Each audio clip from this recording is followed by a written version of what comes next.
Pais amados e amadas do nosso Senhor Jesus Cristo, estamos na leitura do livro Enchei-vos Agora, do irmão Roy Heston, editora Betânia. Hoje faremos a leitura do capítulo 8. Oremos. Pai, obrigada, Senhor, por teu grande amor por nossas vidas. Esse amor foi tão maravilhoso que chegou a nós, pois sabemos que o Senhor não poupou nem sequer o teu Filho, mas enviou-nos para que nós tivéssemos salvação. Ó, Senhor, obrigada. Obrigada porque o amor do Senhor ele é imutável. Nada pode mudá-lo. Nada e nem ninguém.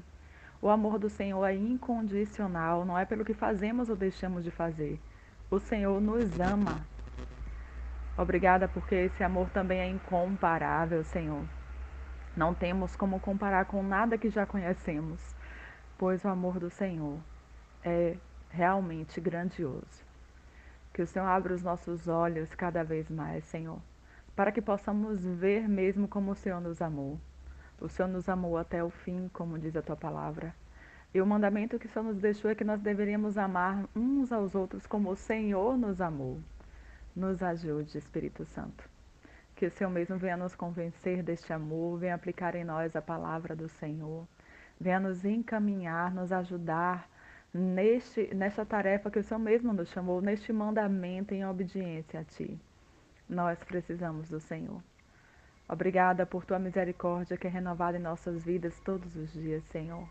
Por Tua bondade, pelo Teu sangue, Jesus Cristo, sangue precioso, que nos torna aptos a entrarmos nos santos dos santos e podermos Te adorar e Te bendizer. Louvado seja o Teu santo e precioso nome. Ó Senhor, Espírito Santo, enche-nos do Cristo que o Senhor mesmo nos revelou. Em nome do Senhor Jesus, nós desejamos, ansiamos que o Senhor de fato venha mesmo tratar conosco com os mínimos erros que nós temos. Tratar com o pecado de forma seriamente, Senhor. Nos ajude a nós nos arrependermos e vivermos uma vida de obediência a Ti. E também aumenta a nossa fé, para que em nome do Senhor Jesus creiamos em cada palavra que o Senhor diz para nós. Em nome do Senhor Jesus. Seja conosco neste tempo aqui, Espírito Santo, conduza-nos, dirija-nos e enche-nos de Ti mesmo, em nome de Jesus. Capítulo 8. Os resultados de uma vida cheia do Espírito Santo. Tendo considerado a palavra dos apóstolos, enchei-vos do Espírito, passemos agora ao restante do texto. A parte final descreve o que acontece quando somos cheios do Espírito Santo. Os resultados são apresentados em detalhes, mas são diferentes daquilo que imaginamos ser a consequência da plenitude do Espírito. Não se diz nessa passagem coisa alguma sobre sermos pregadores maravilhosos ou cristãos com certas características espetaculares. Os resultados mencionados parecem muito mais práticos do que isso. E é bom que seja assim, pois muitos de nós provavelmente nunca receberemos de Deus esferas notáveis de serviço. A obra de Deus é fazer-nos pessoas normais, andando com Ele todos os dias, de uma forma que talvez pareça a mais comum. O primeiro resultado da plenitude do Espírito Santo é ter um cântico de louvor ao Senhor no coração. Logo, em continuação à expressão enchei-vos do Espírito, nós lemos, falando entre vós, com salmos, entoando e louvando de coração ao Senhor com hinos e cânticos espirituais. Efésios capítulo 5, versículo 19. Eu creio que isso significa transbordar de louvor e de testemunho do Senhor Jesus. Pois, assim que uma pessoa é cheia do Espírito Santo, está cheia de Cristo. E então, essa melodia ao Senhor, cantada no coração, é uma realidade tanto na cozinha como no gabinete pastoral. Aliás, há mais vitória numa cozinha onde a esposa aprendeu a andar com o Senhor Jesus do que no escritório de um pastor que ainda não aprendeu. Essa melodia ao Senhor é, no entanto, inteiramente racional e não um mero resultado de uma exaltação das emoções. Estar cheia do Espírito Santo nada significa se não houver uma operação do Espírito Santo mostrando-nos continuamente o Senhor Jesus Cristo em seus vários aspectos, como suficiente para todas as nossas necessidades.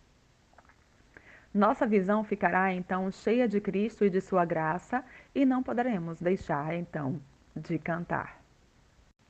Foi exatamente o que aconteceu depois que o Espírito Santo desceu no dia de Pentecostes. Todos os temos ouvido em nossa própria língua falar as grandezas de Deus. Atos, capítulo 2, versículo 11, versão ARC. Disseram os ouvintes naquele dia. O fato de os discípulos estarem falando em outras línguas era bem secundário. O importante era o que falavam sobre as grandezas de Deus. Estavam ocupados com o louvor a Deus, e isto porque o Espírito Santo lhes havia mostrado Jesus ressurreto dentre os mortos, de pé, à direita de Deus, intercedendo por eles, pronto a conceder arrependimento a Israel e perdão de pecados.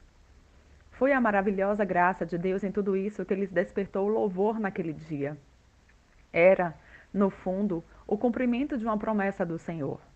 Ele me glorificará, porque há de receber do que é meu e vo-lo há de anunciar. João capítulo 16, versículo 14. Aquele louvor e gozo e ousadia eram todos os resultados do que eles puderam ver pelo Espírito.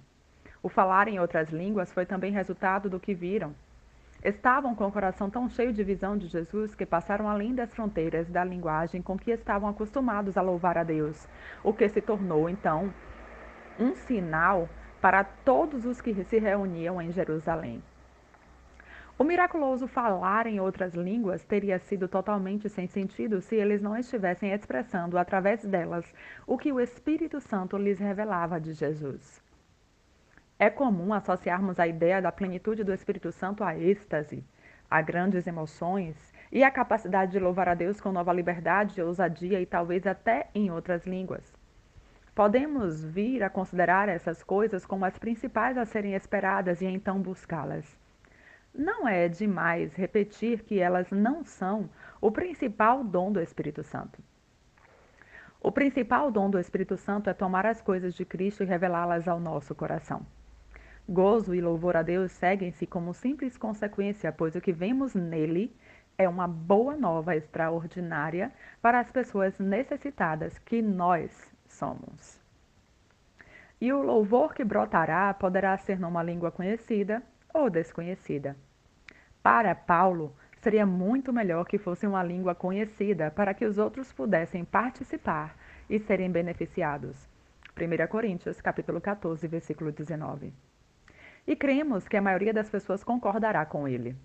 Se cairmos no engano de buscar essas coisas como sendo seus principais dons, ou ficaremos desapontados se não recebermos, ou em perigo de lhe darmos valor demasiado, se nós o recebermos. No entanto, se estivermos esperando que o Espírito Santo nos dê uma nova revelação de Jesus, em breve estaremos falando uns com os outros em salmos, hinos e cânticos espirituais, cantando e salmodiando ao Senhor em nosso coração. O nosso gozo terá uma base racional e seremos capazes de falar de tal maneira aos outros daquilo que vemos que eles poderão ver o que vemos e se unirão a nós em regozijo. O segundo resultado é mencionado em nossa passagem. O segundo resultado que é mencionado em nossa passagem é a capacidade de dar graças por tudo. Dando sempre graças por tudo ao nosso Deus e Pai, em nome do Senhor Jesus Cristo. Efésios capítulo 5, versículo 20. Isso significa vermos a Deus em todas as coisas, sabendo que tudo que nos acontece, venha de onde vier, no momento em que nos atingir, vem segundo a permissão de Deus. E Ele faz com que todas as coisas cooperem juntamente para o bem daqueles que o amam. Sendo assim, devem ser motivo de gratidão, mesmo que ainda não vejamos como podem contribuir para o nosso bem. Mas essa atitude será impossível se estivermos orgulhosos e relutantes em abrir mão de nossos direitos e do nosso egocentrismo. O único resultado nesse caso será autocompaixão e nossas queixas. E essa preciosa atitude de gratidão está intimamente ligada à plenitude do Espírito Santo, pois Deus só pode encher vales e não montes. Se esse quebrantamento, que nos faz submissos e gratos em tudo, é condição ou se é resultado de sermos cheios do Espírito Santo, é difícil dizer. Provavelmente ambas as coisas. Nessa passagem aparece como resultado da plenitude do Espírito Santo. Por outro lado, a falta dessa atitude de submissão produz pecados de autocompaixão, murmuração e dúvida, que nos impedem de ser cheios do Espírito Santo e que precisam ser primeiramente confessados e purificados no sangue de Jesus Cristo.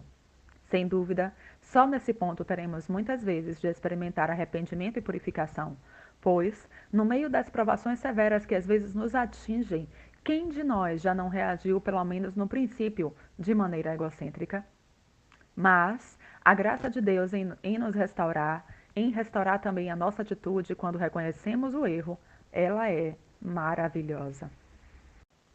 O terceiro resultado mencionado, e talvez é o mais importante, a julgar pelo espaço que se ocupa na passagem, é mútua submissão.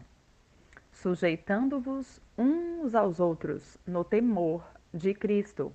Efésios capítulo 5, versículo 21. Essa passagem refere-se a cada relacionamento da vida. A esposa deve ser submissa ao seu marido como ao Senhor. Efésios 5, 22. Que palavra penetrante nestes dias, quando quem manda é a mulher. Isto é dito em tom de brincadeira, mas não deixa de ser uma realidade.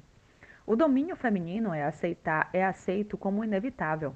Os lares estão sendo entregues às mulheres, mas os cristãos precisam confessar este pecado se desejam ser cheios do Espírito Santo. Então Paulo passa para o marido. Nos diz que seja submisso à sua esposa. Não diz isso, é claro, pois em outros lugares ele dá ênfase ao fato de o homem ser o cabeça. Mas a palavra requer do marido que ele ame a sua esposa, como também Cristo amou a igreja a si mesmo, se entregou por ela. Efésios capítulo 5, versículo 25.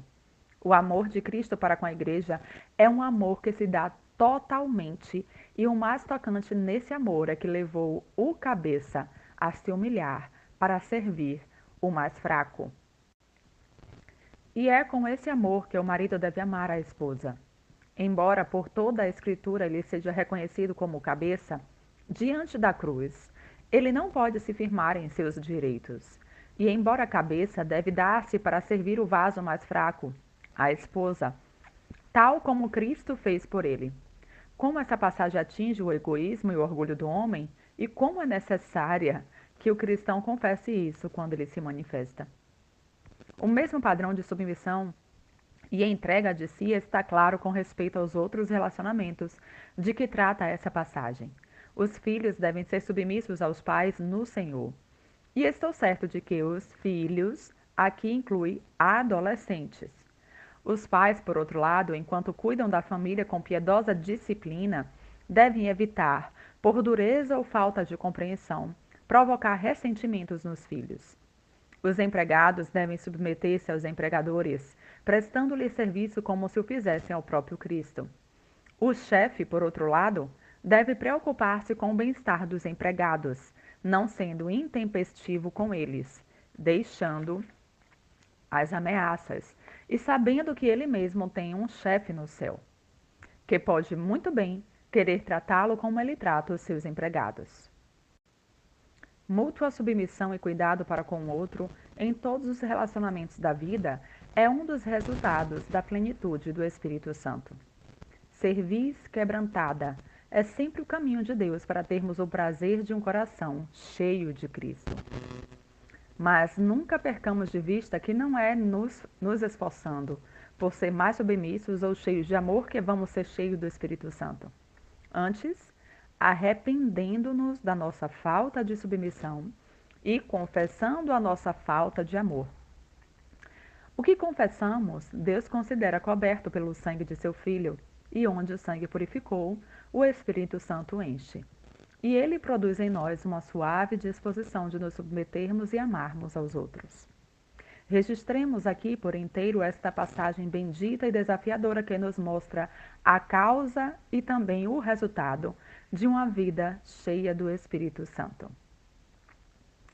E não vos embriagueis com vinho, no qual há dissolução, mas enchei-vos do Espírito Santo, falando entre vós com salmos, entoando e louvando de coração ao Senhor, com hinos e cânticos espirituais, dando sempre graças por tudo ao nosso Deus e Pai, em nome do nosso Senhor Jesus Cristo, sujeitando-vos uns aos outros no temor de Cristo. Efésios, capítulo 5, do versículo 18 ao versículo 21. Aqui finalizamos o capítulo 8 e também finalizamos este livro. Louvado seja o nome do Senhor.